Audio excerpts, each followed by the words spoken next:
If you're in your first year of landscaping, let me drop a truth bomb. Everybody wants your service, and you're going to run out of time to run your actual business. If you're feeling overworked, overrun, and exhausted, you aren't crazy. Running a landscape business is really hard work. But the good news is it doesn't have to stay that way. I know what you're going through because I've been there. Out working jobs all day in all kinds of weather, doing all the physical labor during the day, answering calls, getting estimates out at night after you've already put in a full day, trying to return calls during lunch breaks and in between jobs, and then clients blowing up your phone with questions, wondering when you're going to be there and what's going on with their project. You're not alone. This is the point where most people start asking if this is really what they want to do with their life. This is a turning point. It's where you either burn out or you step up. Let's talk about the 3 major mistakes that new landscapers make. Number 1, you're trying to do it all yourself. You're running job to job, doing all the work, mostly by yourself, trying to manage your clients, still get invoices out, make sure you have supplies. You're not the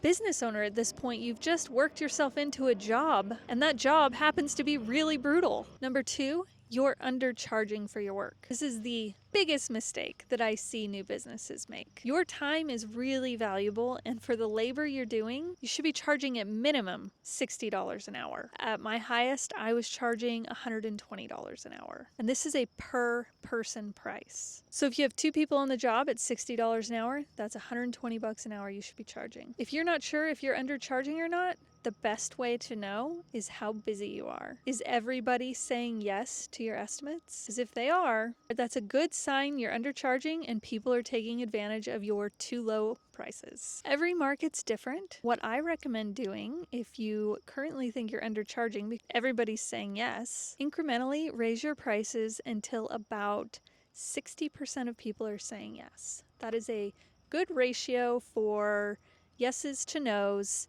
It will keep you busy, and you should get a pretty decent price increase out of that. Out of 10 estimates you do, you want to have 6 people who accept. That means you're at a pretty good price point. And as that 60% increases or decreases, adjust your pricing depending on that. So let the market dictate your prices. And then mistake number 3 is you think more work equals more success. This just isn't true. You don't need more jobs. You need better clients and you need higher margins. And this all starts with raising your prices and producing good quality work. Seriously, just do it. If you're maxed out, then start making more money for the work that you're already doing. Listen, landscaping can change your life because it did mine. I went from negative 47,000 net worth to positive 1.47 million net worth in just a few short years with a landscaping business, so I know what its potential is. The turning point for me was that I stopped acting like a laborer and I started acting like a business owner. This meant putting a system in place to make sure all phone calls got answered and all voicemails got returned within 24 hours. I would communicate with clients to let them know when I'm going to be there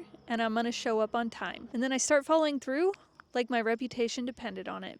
Because it did. The biggest thing that I heard when I was out there in the field was that I was the only landscaper who showed up for the estimate. Landscapers are overworked and a lot of them are dropping the ball. This just gives you an opportunity to stand out as a leader in your market. But you're not going to be able to do it on your own. You need to have systems in place and you've got to delegate. Let me walk you through this fix. And I'll tell you what I mean by systems. Systems are just simple tools and habits that take pressure off of you and allow you to delegate and manage things so that they don't fall apart. I want you to start here. Start with just a basic checklist of the things that you do when you get to a job, starting from the moment you pull in the driveway, how you decide what's going to get done on that job that day, and then how you wrap up the job before you leave the property. Step by step, every single thing that you go through on each job. And then if you've been in business for almost a year, you should invest in a CRM at this point. That stands for Customer Relationship Management, and it will make your life so much easier. You can track all your clients, all the jobs, locations, invoices, estimates, upcoming services, all of it. And you can automate a lot of it. And then set some office hours. Turn your phone off. Get a chance to reset and get away from the business for a minute. If people know you have office hours, they'll start respecting that, and it will give you some breathing room. These 3 systems alone can take your stress level from an 11 out of 10 to a 6 out of 10 almost overnight. And this is where the magic happens, because when you're not in constant stress mode, that's when you can actually start thinking strategically and working to grow your business in a sustainable way. Your landscaping business has the potential to give you everything you want in life: financial freedom, time with your family, a brand new truck, a beautiful house, and a life that feels good. But it won't come from grinding yourself into the ground. It comes through building something that works for you. You aren't just a landscaper, you are a business owner. This one mental shift will change the way you think about things and the way you operate your business. And if you treat your business like a business, it's going to reward you big time. I know I've said quite a bit here, and there's so much more to cover for you to run your business like a business. It can't all be done in one video. I know what you're going through is a lot. I've been there. I know the challenges that come along with running a landscape business. You're sweaty,